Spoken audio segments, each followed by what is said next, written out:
Hi everyone, today we're talking about graphite, also known as pencils.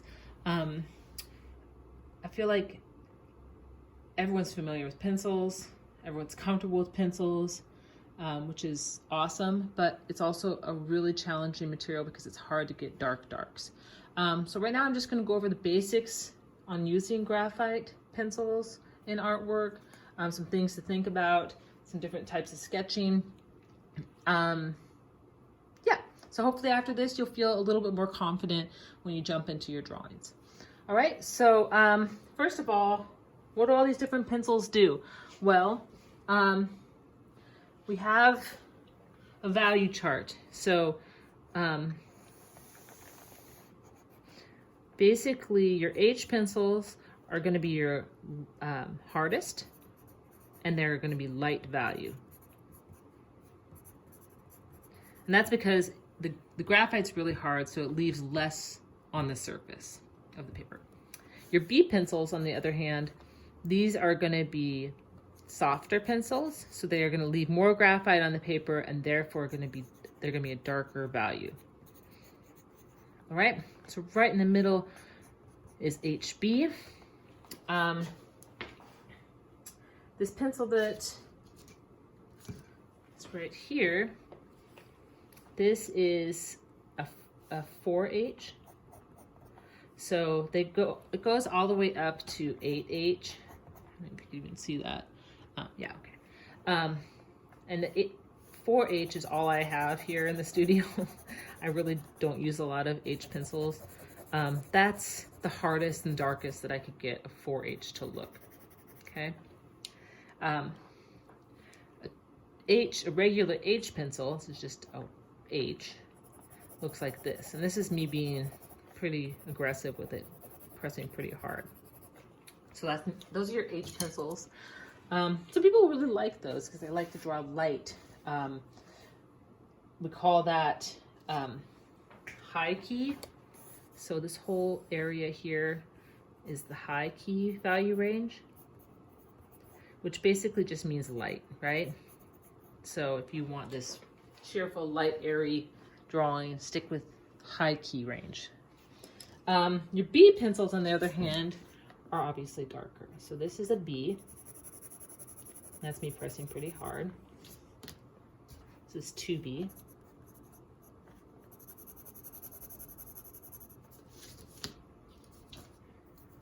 B,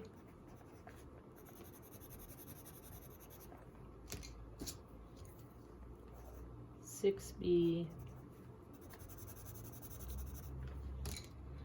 and my favorite, the 8B. Okay, so this side is called the low key, and it's dark. So if you want something more moody, more mysterious, stick with the low key drawing.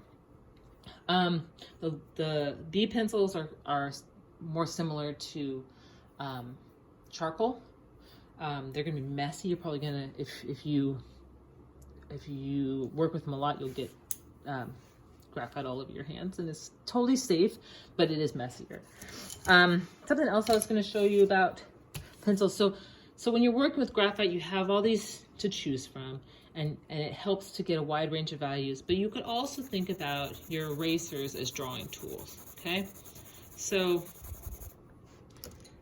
you have your gum eraser. This is a hard eraser. It's great for getting, back to white, okay? If it gets really dirty, just erase on a separate piece of paper, maybe in your sketchbook, and it gets clean again.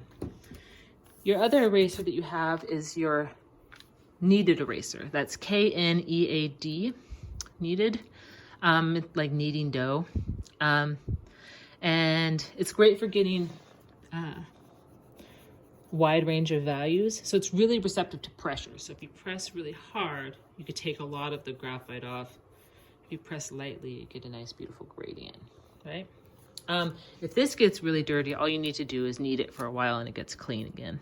It's great to do, like if you're watching a movie or something, keep your hands busy. It's great for that. So these are also drawing tools, not just the pencil, but the erasers themselves, okay? So I was also going to quickly show you some sketching techniques. So before I begin any drawing, I start with some thumbnail sketches. Oh, that's thumbnails.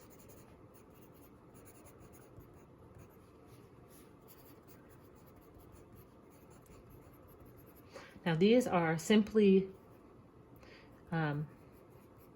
to work through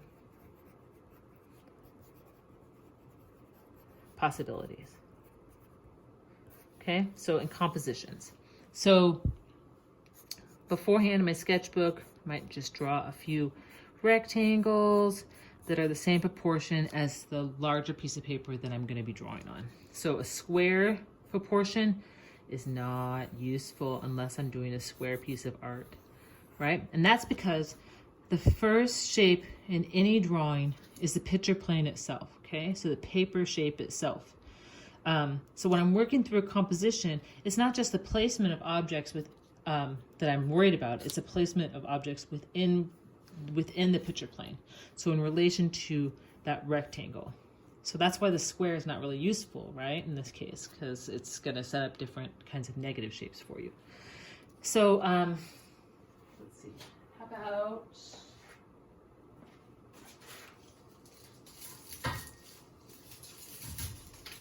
this is my still life, okay, some sage here. So I might just do, then they're really quick, just like that, right? So trying out some different placement of things. Maybe I zoom in for one of them. Maybe I zoom out for one of them.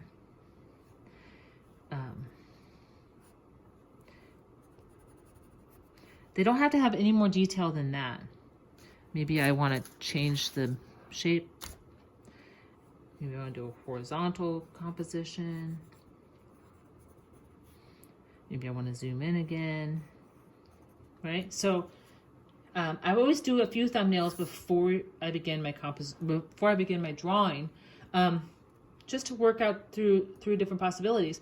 And you know, after you do 5 or 6 of these, you might realize that the first one is the one that you like the best. But it requires going through this process before you really feel confident about that first one, right? So work through those possibilities first before you jump onto the nice, big, beautiful piece of paper. Then you're answering a lot of questions here. After that, then I jump into doing a loose drawing. So that will look something like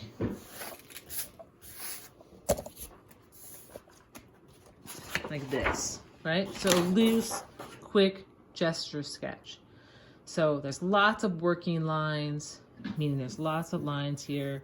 I'm drawing through, so this is the picture, the table back here, right? So I'm drawing through the objects. I'm really still working things out, right? So I'm not settling on a specific detailed contour just yet. I'm laying everything out, right? And these are really, really quick. And the reason for that, instead of going from one detailed object to the next detailed object, the reason you want to loosely sketch everything in beforehand is because it's placement, right? Placement and the negative shapes. It's really painful to get a beautifully detailed rendering of something only to step back and realize that you want to move it 6 inches to the right, right? So get the placement in there first before you get too detailed. And so that's how I begin any drawing with graphite, is thinking about your options, thinking about doing some thumbnails to work through your compositions, and then jumping into the quick gesture. Anyway, have fun, be fearless, jump in. What do you have to lose, right? It's just paper. All right, take care.